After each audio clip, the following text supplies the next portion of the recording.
চুর বদলে কেউ অল্পতে হয় খুশি, কেহ বেশি বেশি চায়। কেহ অল্পতে হয় খুশি, কেহ বেশি বেশি চায়। কেহ প্রতিবেশীর সুখ দেখে ওই করে হায় হায়। বেচারা দেখলাম খুব গরিব মানুষ, দেখলেই মনে হয় সত্যি গরিব মানুষ, কিন্তু মন থাকা বড় ব্যাপার আছে। অনেকের আল্লাহ অর্থ দিয়েছে, টাকা পয়সা দিয়েছে, কিন্তু দান খায়রাত করতে চাই না। অনেক আল্লাহ গরিব বানিয়েছে, দান করেছে, তবু মনে মনে এরাদা করেছিল, ওগো আল্লাহ যদি আমাকে একটু ধনী বানিয়ে দিতেন, আল্লাহ যদি আমার পয়সা বেশি থাকতো তাহলে আল্লাহ রাস্তায় আরো আমি দিয়ে দিতাম। কি গো, হয়তো বাবাজি দিয়ে ধন দিয়ে মন কেড়ে নিতে কতক্ষণ। আল্লাহ যারে দেয় তার কোনদিন কমতি হবে না। আল্লাহ যারে দেয় তার কোনদিন কমতি হবে না। আল্লাহুম্মা সাল্লি আলা সাইয়্যিদিনা মাওলানা মুহাম্মাদ ওয়া আলা আলিহি।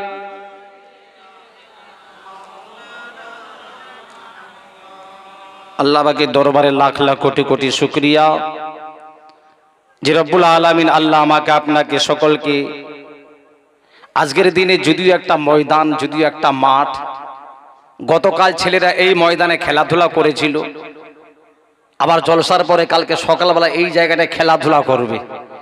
যদিও খেলার মাঠ হোক আর বাজার হোক, চাই যাই হোক না কেন, যেখানে আল্লাহ আল্লাহ রসুলের কথাবার্তা হয় সেই দিনের জন্য ওটা খেলার মাঠ থাকে না আর খেলার গ্রাউন্ড থাকে না। ওই জায়গায় আমার আল্লাহ বেহেশতের বাগান বলে আখ্যায়িত করে দেন। যদিও গামছা বিছে আপনি নামাজে দাঁড়িয়ে গেছেন, নামাজ পড়ছেন, যাই নামাজে পড়লো যেমন কদর পাওয়া সওয়াব পাওয়া যেত, এই গামছা ভিজেও নামাজ পড়লো একই সওয়াব পাওয়া যাবে। কথা ঠিক কিনা জোরে বলুন। আজকে বেহেশতের বাগানে আমাদের মতো কিছু বান্দাকে আমার আল্লাহ কবুল করে মনোনীত বলে মনে করে বাড়ি থেকে এখান থেকে ওখান থেকে আল্লাহ হাজির করি এই জায়গায় বসার আল্লাহ ক্ষমতা দান করেছেন। আল্লাহর যদি মর্জি না হতো, আল্লাহ যদি আসার ক্ষমতা না দিতেন, আমরা কেউ বাবাজি এইখানে এসে বসতে পারতাম না। সামনে বিরিয়ানি থাকলেও খেতে আমরা পারবো তার কোনো গ্যারান্টি আছে? নামাজে দাঁড়িয়েছি, সালাম ফিরাতে পারবো কিনা তারও কোনো গ্যারান্টি নাই। এই জায়গায় বসেছি, উঠে বাড়ি পৌঁছাতে পারবো নাকি তাও কোনো গ্যারান্টি নাই। কথা বুঝতে পেরেছি? আজকে বাবাজি জলসা আমরা বহু শুনছি, এক কান দিয়ে শুনছি, এক কান দিয়ে বের করে দিচ্ছি। আগেকার হুজুর কেবলারা ওয়াজ করতেন। কি করতেন বাবাজি? ওয়াজ করতেন। আর এখন তো ওয়াজ হচ্ছে না, হচ্ছে আওয়াজ। আওয়াজ হবে যার, দাওয়াত হবে তার, আর আমল হবে যার, জান্নাত হবে তার। জোরে বলুন। কিসের দরকার আমাদের বাবাজি? কিসের দরকার বলুন? আমলের দরকার। এখন আর আমরা আমল করার চেষ্টা করি না, ওয়াজ শুনছি, চতুর্দিকে আমরা যাচ্ছি। হুজুর কেবলাদের মহব্বতের মানুষ, যেখানে হুজুর আসে সেখানে আমরা চলে যাচ্ছি। কিন্তু এই ওয়াজের বাবাজি কোনো দাম থাকবে না যদি আমরা আমল করতে না পারি। আল্লাহ নবী তো আবু জেহেলকে অনেক ওয়াজ শুনিয়েছিল, উতবাকে অনেক ওয়াজ শুনিয়েছিল, সাইবাকে অনেক ওয়াজ শুনিয়েছিল, আবু বকরকে অনেক ওয়াজ শুনিয়েছিল। কথা বুঝতে পেরেছেন? আবু বকর সিদ্দিক ওয়াজ শুনতেন আর আবু জেহেল আওয়াজ শুনতেন। কথা বুঝতে পেরেছেন? তো ভাই আমার, আজকে যদি আমরা মুসলমান বিসমিল্লাহির রহমানির রহিম যদি আমলটা করতে পারি, অনেক ফায়দা হবে, অনেক লাভ হবে, কিন্তু তা আমরা করি না। একজন বেদিন বেঈমানের মেয়ে আব্বার সঙ্গে ওয়াজ শুনতে গেছে। ওয়াজ হলে হেমেশাই মানুষেরা যাওয়া আসা করে। গায়ের কমের মেয়ে বাবাকে জিজ্ঞাসা করছে, বাবা ওই গ্রামে একবার ওয়াজ হচ্ছে, একটু শুনতে গেলে ভালো হতো। তো বাপের সঙ্গে গিয়েছে। বাপ ঘোরাফেরা করছে, ছেলে বাচ্চা ছেলে বাপের সঙ্গে গিয়েছে। আর একজন মৌলানা সাহেব ওয়াজ করে করে বলছে, বাবা তোমরা প্রত্যেকটা কাজে বিসমিল্লাহির রহমানির রহিম তেলাওয়াত করবে। ওই বাচ্চা মেয়েটা বাড়িতে চলে গেল। কথাটা তার খেয়াল রয়ে গিয়েছে, স্মরণ রয়েছে, ইয়াদে রয়েছে। মৌলানা সাহেব বললেন, বাবা তোমরা যখন খেতে বসবে বিসমিল্লাহির রহমানির রহিম বলে খাওয়াটা শুরু করবে। যখনই কোনো কাজ তোমরা শুরু করবে বিসমিল্লাহির রহমানির রহিম তেলাওয়াত করে শুরু করবে। তোমরা যখন পড়তে বসবে তখন বলবে বিসমিল্লাহির রহমানির রহিম। যখন তোমরা ঘুমাতে যাবে বিসমিল্লাহির রহমানির রহিম তেলাওয়াত করবে। যখন কোনো কাজ আল্লাহর নাম নিয়ে শুরু করা হবে ওই কাজে আমার আল্লাহ পাক বরকত নাজিল করে দেয়। বাচ্চা মেয়ে ছেলে বাড়িতে গিয়েছে, প্রত্যেকটা কাজে বিসমিল্লাহির রহমানির রহিম তেলাওয়াত করতে থাকলো। যখন সে বিসমিল্লাহির রহমানির রহিম বলে তেলাওয়াত করলো, আল্লাহ তার স্মরণ শক্তি আমার আল্লাহ বাড়িয়ে দিয়েছে। ও সোনাদা ময়দানেরা, যুবকেরা, জওয়ানেরা, মুরব্বীরা, ও আমার নবী পাকের উম্মতে মুহাম্মাদীরা, ও ফুরফুরা শরীফে দেওয়ানারা, ও আল্লাহ ওয়ালাদের দেওয়ানার মানুষেরা, খেয়াল করে শুনে রেখে দিন। ওই বেঈমানের মেয়েটা করলো কি? বাবা হলো নাফরমান বেঈমান, কিন্তু মেয়েটাকে আমার আল্লাহ কেমন পরিবর্তন করেন দেখেন। হিল্লা রুজু বাহানাতে মত, মানুষের কিন্তু মৃত্যু হবে, তবে একটা বাহানাতে তার মৃত্যু হয়। অত ইজ্জু মান তাসা ওয়া তুজিল্লু মান তাসা বিয়াদিকাল খায়র ইন্নাকা আলা কুল্লি শাইইন কাদির। ইজ্জতের মালিক আমি আল্লাহ, বেইজ্জতের মালিক আমি আল্লাহ, রাখনেওয়ালা আমি আল্লাহ, মাননেওয়ালা আমি আল্লাহ। কথা ঠিক কিনা জোরে বলুন। আল্লাহ আমার মতো গুনাহগারকে আল্লাহ বলার ক্ষমতা দিয়েছেন। আল্লাহ আপনাদের মতো কিছু মানুষকে আল্লাহ শোনার ক্ষমতা দান করেছেন। ও যুবক জওয়ানেরা, মুরব্বীরা, যে আল্লাহ পাক আমাকে আপনাকে এখানে হাজির করেছেন, আল্লাহ পাকের দরবারে শুকরিয়া আদায় করা দরকার আছে। কেননা আমার আল্লাহ কিছু বান্দার পা দিয়েছে, পায়ের জবানে আল্লাহ তার চলার ক্ষমতা দেয় না, প্যারালাইসিস করে অনেকে বাড়িতে ফেলে রেখে দিয়েছে। আল্লাহ আমাকে আপনাকে দুটো কান দিয়েছে শোনার জন্য, কিন্তু কোন মানুষের কান আছে আমার আল্লাহ কানে তাদেরকে কালা বানিয়ে দিয়েছে। বাবাজি কথা ঠিক না জোরে বলুন। অনেকে আমার আল্লাহ জবান দিয়েছেন কথা বলার জন্য। এই বক্তার আমি আল্লাহ তোমাকে জবান দিয়েছি কথা বলার জন্য, কিন্তু কিছু কিছু বান্দাকে আমি আল্লাহ জবান দিয়েছি, তারা জবান দিয়ে ঠিক মতো কথা বলতে পারে না, উচ্চারণ করতে পারে না, তাদেরকে আমি আল্লাহ বোবা বানিয়ে দিয়েছি। আছে কিনা বলুন। এই সময়তে আমার আল্লাহ রাব্বুল আলামিন কিছু বান্দাকে আমার আল্লাহ হাসপাতালে বেডে শুইয়ে দিয়েছে, কিছু বান্দাকে আমার আল্লাহ কবরস্থানে শুইয়ে দিয়েছে, আর আমাদের মতো কিছু বান্দাকে আমার আল্লাহ বেহেশতের বাগানে আসার ক্ষমতা দান করেছে। ও যুবক জওয়ানেরা, মুরব্বীরা, মেয়েটা করলো কি? প্রত্যেকটা কাজেতে বিসমিল্লাহির রহমানির রহিম তেলাওয়াত করতে লাগলো। মার বা মনে মনে ভাবলো কি ব্যাপার, আমার মেয়েটা যখন খায় তখন বলে বিসমিল্লাহির রহমানির রহিম, যখন সে ঘুমাতে যায় তখন বলে বিসমিল্লাহির রহমানির রহিম, যখন সে পড়তে বসে তখন বলে বিসমিল্লাহির রহমানির রহিম। এবারে মা বাপ চিন্তা করলো মেয়েটাকে মারা যায় কি করে। রাতের বেলায় মেয়ে যখন ঘুমাতে যাবে, বাপের হাতে একটা সোনার আংটিখানা ছিল, আংটিখানা মেয়েটাকে দিয়ে দিয়েছে। এই মেয়ে তুমি আংটিখানা নিয়ে রাতের বেলায় ঘুমিয়ে যাও, জামার পকেটে নিয়ে রাতের বেলায় ঘুমিয়ে যাও, আমি কাল সকাল বেলায় তোমার কাছ থেকে আংটিখানা নেব। আমার আল্লাহ পাকের পরীক্ষা কেমন দেখে। ও শোনা যায় যুবকেরা, জওয়ানেরা, মুরব্বীরা, বেঈমান আবু জেহেলের হাত থেকে আমার আল্লাহ আমার হাবিবকে কেমন বাঁচিয়ে দিয়েছিলেন।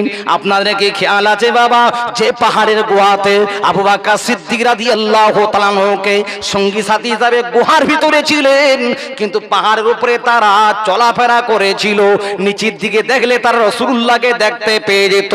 সেদিন আমার আল্লাহর হাবিবকে আবু বকর জিজ্ঞাসা করেছিলেন, ইয়া রাসূলুল্লাহ, হাবিবাল্লাহ, ওরা যদি নিচের দিকে দেখে আমাদেরকে দেখতে পেয়ে যাবে, আমাদের আর উপায় নাই, আল্লাহর হাবিব কি হবে আল্লাহ? আমার নবী বলেছেন, আবু বকর রে, তুমি আর আমি নাই, আমার আল্লাহ আমার সঙ্গে আছে। মারা চেষ্টা করেছিল আবু জেহেল, আবু লাহাব, উতবা, সাইবা। যে খলিফাতুল মুসলিমিন ওমর ফারুক রাদিয়াল্লাহু তাআলা আনহু মুসলমান হওয়ার আগে আর তলোয়ার খানা নিয়ে, লঙ্গা তলোয়ার খানা নিয়ে ঘোরাফেরা করত আমার রাসূলুল্লাহর কাতাল, রাসূলুল্লাহর গর্দানটাকে কেটে দেওয়ার জন্য, জুদা করে দেওয়ার জন্য, আলাদা করে দেওয়ার জন্য। চালে ফারুক তলোয়ার লেकर कत्ल करने चले थे मेरे नबी को, पास आए राहे अर्जु रोकर मेरे महबूब बिकलमा पढ़ा दो। যে ওমর ফারুক লঙ্গা তলোয়ার খানা নিয়ে ঘুরলো, সে ওমর ফারুক রাসূলুল্লাহকে মারতে পারে না। আমার আল্লাহ ওমরকে হেদায়েত করে দিয়েছিলেন। বাবা, হেদায়েতের মালিককে জোরে বলুন, হেদায়েতের মালিককে। কিন্তু এখন অনেক যুবক ছেলে আছে বাবা, 10টা 20টা 50টা জলসা শুনে ফেললো, পেশাব করতে হয় কেমন তরিকায় সেটা তারা জানা হলো না। কথা ঠিক কিনা জোরে বলুন। তার একটা বেদিনী ইমানের মেয়ে বাপের সঙ্গে একবার জলসা শুনতে গিয়েছে। মৌলানা সাহেব বলছেন, বাবা তোমরা প্রত্যেকটা কাজেতে বিসমিল্লাহির রহমানির রহিম তেলাওয়াত করবে। মেয়েটার অভ্যাস তো হয়ে গেল, রেওয়াজ হয়ে গেছে, অভ্যাস হয়ে গেছে। কিতাবের কথা বলছি, ওয়াজে বেনজির বলে একটা কিতাব আছে, ওই কিতাবের মধ্যে পাওয়া যায়, ওই সময় দেখতে পাওয়া যায় কি জানেন, মেয়েটা কোরআন আপনার ওই সোনার আংটি খানালি রাতের বেলা ঘুমিয়ে গেছে। অত একটা অভ্যাস আছে প্রত্যেকটা কাজেতে বিসমিল্লাহির রহমানির রহিম তেলাওয়াত করা। বিসমিল্লাহির রহমানির রহিম পড়ে জামার পকেটে আংটি খানা রেখে রাতের বেলা মেয়েটা ঘুমিয়ে গেছে। সো গিয়া তো হো গিয়া, যা গিয়া তো পা গিয়া। শুয়ে থাকলে বাবা আপনাকে ঘুমটা পানি যা, আপনার যদি ঘুমটা ধরে যায়, যত বড় বক্তা আওয়াজ করুক না কেন, ও আজ আপনাকে ভালো লাগবে না। আগো লাগবে নাকি বলুন? কেন? ঘুম হলো মানুষের মৃত্যুর সমান। মেয়েটা যখন বিসমিল্লাহির রহমানির রহিম বলে ঘুমিয়ে গেছে, সোনার আংটি কানা নিয়ে, রাতের বেলা নিষ্ঠুর বাপ করলো কি, মেয়েটার জামার পকেট থেকে আংটি কানা দিয়ে নদীর পানিতে ফেলে দিয়েছে। কোথায় ফেললো? জোরে বলুন, কোথায় ফেললো? নদীর পানিতে। আমার আল্লাহ কোরআনে জানিয়ে দিলেন, ইয়া কানা বুদু ও ইয়া কানাস্তাইন। ও 24 পরগনার মানুষেরাও, ও নদিয়া জেলার মানুষেরাও, ও মেদিনীপুরের মানুষেরাও, ও ফুরফুরা শরীফে দেওয়ানারাও, তোমরা যখন নামাজে দাঁড়াবে নরেন্দ্র মোদীর কাছে সাহায্য চাইবে না, মমতার কাছে সাহায্য চাইবে না, বুদ্ধ বাবুর কাছে সাহায্য চাইবে না, কোন নেতার কাছে সাহায্য চাইবে না। যদি চাইতে হয় আমার আল্লাহ পাকের দরবারে সাহায্য চাও। ইয়াকা নাবুদু ওয়া ইয়াকা নাস্তাইন। আয় আল্লাহ তোমারই ইবাদত করি, তোমারই কাছে সাহায্য চাই। কথা বুঝতে পেরেছি? মেয়ের বাপ, নিষ্ঠুর বাপ, বাহানা করে মেয়েটাকে মেরে ফেলার জন্য একটা বাহানা তো করতে হবে। যে বিবিকে নিয়ে ঘর সংসার করবে না, সে স্বামী কিন্তু বারবার চাইবে যে বিবির কেমন করে তার একটা যে কোনো অজুহাতে ওকে বাদ দেওয়া যায়, তালাক দিয়ে দেওয়া যায়। আর যে মেয়ে স্বামীর ঘর করবে না, সেও বারবার প্রলোভন দেবে, স্বামী খাওয়াতে পারে না, মাখাতে পারে না, পড়াতে পারে না, ওর কাছে থেকে আমার কি লাভ হবে? কথা বুঝতে পারেন না? ও জওয়ান যুবকেরা, মুরব্বীরা, ও আমার নবী পাকের উম্মতে মুহাম্মাদীরা, ও ফুরফুরা শরীফে দেওয়ানারা, আল্লাহ নবীর মুহাব্বতের পাগল মানুষেরা, খেয়াল করে শুনে রেখে দিন। ওই সময়তে নিষ্ঠুর বাপ রাতের বেলা আংটি খানা নিয়ে নদীর পানিতে ফেলে দিয়েছে। সকালবেলা উঠে গিয়ে দেখলো আর মেয়ে আংটি খানা পাই না। চিন্তায় পড়ে গেল, আল্লাহ কি হবে উপায়? আমারই বাবা মাকে পরীক্ষা করার জন্য রাতের বেলা আংটি খানা দিয়েছে, কিন্তু সকালবেলা বিছানাতে উঠে দেখি আংটি খানা আর না। যদি পড়ে, কোথায় পড়বে বলুন বাবু? কোথায় পড়বে? বিছানাতে। আমি বক্তা ওয়াজ করতে উঠেছি, আমার কাঁধে রুমাল আছে, আপনার পকেটে মোবাইল আছে, যদি পড়ে যায় কোথায় পড়বে? স্টেজের মধ্যেই পড়বে। মেয়েটা উঠে দেখছে আর সোনার আংটি খানা নাই, চিন্তায় পড়ে গেল। ওগো আল্লাহ, তোমারই নাম লেবার জন্য, তোমার মহান নাম লেবার জন্য, বিসমিল্লাহির রহমানির রহিম পড়ার জন্য আজকে আমার বাপ আমার মা দুশ্মন আমার হয়ে গেল। আল্লাহ, আপনার নামের ওসিলা আল্লাহ আপনি আপনার বান্দাকে হেফাজত করুন। এই করে দুপুর হয়ে যায়। হঠাৎ ওই যে কোরা আপনার সোনার আংটি খানা পানিতে ফেলে দিয়েছিল, ওই নদীর মধ্যে বড় মাছ ছিল, মাছটা সোনার আংটি খানা খেয়ে নিয়েছে। আর ওর বাপ ছিল বাদশা, অনেক পয়সাওয়ালা ছিল। এবারে দুপুরবেলা 10টার সময় বাজারে গিয়েছে, বলে যদি একটা বড় মাছ পাওয়া যায় বাজার থেকে আমি কিনে আনবো। সাধারণত আপনারা খাচ্ছেন আপনাদের ব্যাপার আলাদা, যদি একটা কুটুম আসে, মেহমান 6 মাস পর আসে, 1 বছর পর আসে, আপনার মনটা চাইবে একটা কাতলা মাছ একটা নিয়ে আসলে ভালো হতো, মেহমান আমার বাড়িতে আসবে। হুজুররা আসবেন, ফুরফুরা হুজুররা আসবেন, বসিরহাটের দরবার থেকে হুজুররা আসবেন। হুজুররা তো সবসময় আসে না, একটু বাড়িতে যে মাছটা রয়েছে পুকুরেতে বড় মাছ, কাতলা মাছ, ওটাই ধরে আনবো, কেন হুজুর কিবলার সম্মুখে তুলে দেব। বাপ ছিল বাদশাহ, বাড়ি থেকে মনে মনে ভাবলো যদি একটা বড় মাছ পাওয়া যায় বাজার থেকে মাছটা কিনে আনবো। যে মাছটা রাতের বেলায় আংটিখানা খেয়ে ফেলেছিল, সকাল নদীর মধ্যে মাছটা ভাসতে শুরু করলো। আর হঠাৎ জেলেরা জাল দিতে দিতে দেখতে পাওয়া যায় ওই মাছটা পড়ে গিয়েছে। ওই মাছটাকে বাজারে বিক্রি করেছে, মাছটা আংটিখানা খেয়েছিল, বাজারে বিক্রি করেছে। ওই বাজার থেকে ওই মাছটাকে কিনে এনেছে। কিনে আনার পর মেয়েটাকেই বাপ বলছে, আই মেয়ে রে, আজকে আমি বাজার থেকে একটা বড় মাছ কিনে এনেছি মা, একে ভালো করে বুনিয়ে কুটে তারপরে মা তুমি ভালো করে রান্না করো। কিন্তু মেয়েটা তো একটা অভ্যাস হয়ে গেছে, প্রত্যেকটা কাজেতে বিসমিল্লাহির রহমানির রহিম তেলাওয়াত করা। ও ও যুবকেরা, জওয়ানেরা, মুরব্বীরা, আমার আল্লাহ এখান থেকে নগরুখরার বাজার চলে যায় না, আমার আল্লাহ এখান থেকে হাওড়ার স্টেশন চলে যায় না, শিয়ালদার স্টেশন চলে যায় না, আমার আল্লাহ প্রত্যেকটা মানুষের কাছে আছে। আল্লাহ কত দূরে গেছে বলেন? আল্লাহ প্রত্যেক মানুষের কাছে আছে। নাহানু আকরাবু ইলাইহি মিন হাবলিল ওয়ারিদ। আমি আল্লাহ কোরআনে জানিয়ে দিয়েছি, বান্দা তোদের ঘাড়ের যে শিরার মধ্যে রগটা আছে, সে রগের থেকেও আমি আল্লাহ তোর নিকটে রয়েছি। জোরে বলুন। আল্লাহ বান্দাকে ভুলে যান না।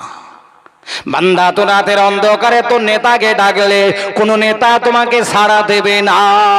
মাকে ডাকলে মা দরজা যদি লাগিয়ে দিয়ে মা ঘুমের তালে ঘুমিয়ে পড়ে, মাও তোকে সাড়া দেবে না। এই বান্দা, গভীর রাতের বেলায় তুই যখন কাউকে ডাকবি কেউ সাড়া দেবে না। আমি আল্লাহকে ডাকলে আমি আল্লাহ না সাড়া দিয়ে থাকতে পারি না। এই বান্দা, ফাসকুরুনি আযকুরুকুম ওয়াসকুরলি ওয়ালা তাকফুরুন। তোরা আমাকে স্মরণ কর, আমি আল্লাহ তোদেরকে স্মরণ করব। বান্দা তোরা আমার দিকে 1 হাত বাড়িয়ে যা, আমি আল্লাহ তোর দিকে 10 কদম এগিয়ে যাব। এই বান্দা, আমি আল্লাহ কোরআনে জানিয়ে দিয়েছি, লা তাখুজুহু সিনাতু ওয়ালা নাওম। গভীর রাতের বেলা ওয়াজ করার পরেতে ফুরফুরা হুজুররা ওয়াজ করা শেষে যখন দোয়া করে বাড়ি চলে যাব, বিরিয়ানি খেয়ে দিয়ে বাড়ি চলে যাব, ঘুমিয়ে যাব। কিন্তু আমার আল্লাহ কোনদিন ঘুমায় না। এই আল্লাহর কোরআন তুমি বলো, তো মন্দের কথা আমরা শুনতে চাই না, বেরেলিদের কিতাবের কথা শুনতে চাই না, ফুরফুরার কথা শুনতে চাই না। তুমি কোরআন ঠিক করে বলো। আল্লাহর কোরআন জানাচ্ছেন, আলিফ লাম মিম যালিকাল কিতাবু লা রাইবা ফি। এই কোরআনের মধ্যে বিন্দু মাত্র সন্দেহ নাই। এই কোরআনে সন্দেহ আছে, কোরআনে ভুল আছে। বড় বড় বৈজ্ঞানিকরা রিসার্চ করে দেখছে, রিসার্চ করে দেখে এরা কোরআনের বিরুদ্ধে কথা বলা তো দূরের কথা, কোরআন লেনেওয়ালা আমার রাসূলুল্লাহর হাতে হাত দিয়ে ঈমানের কলেমা পড়ে মুসলমান হয়ে যাচ্ছে। এই কোরআন তুমি বলো, কোরআনে কোন জায়গায় কি ভুল আছে? কোরআন জানিয়ে দিয়েছে আলিফ লাম মিম যালিকাল কিতাবু লা রাইবা ফি। বিশ্বের জমিনে যত গ্রন্থ আছে, বাংলা, ইংরাজি, ইতিহাস, ভূগোল, বিজ্ঞান, বেদ, পুরাণ, গীতা, মহাভারত, বাইবেল, লেখক লিখে দিয়েছে এবং শেষ পৃষ্ঠাতে বলে দিয়েছে লেখার মধ্যে যদি ভুল ত্রুটি হয়ে যায় মার্জনা করে দিও। ভাই বলেছে কিনা জোরে বলুন। একজন বক্তা ওয়াজ করার পরে বলছে, আল্লাহ যদি আমার ভুল হয়ে যায় আল্লাহ আপনি মাফ করে দিন। হুজুর কেবলা ওয়াজ করা শেষে বলছেন, আল্লাহ আমার মতো গুনাহগার আর কেউ নাই, সিলিন্ডার হয়ে যাচ্ছে, নত হয়ে যাচ্ছে। আমার আল্লাহ কোরআনে জানালেন, কিছু বলবেন?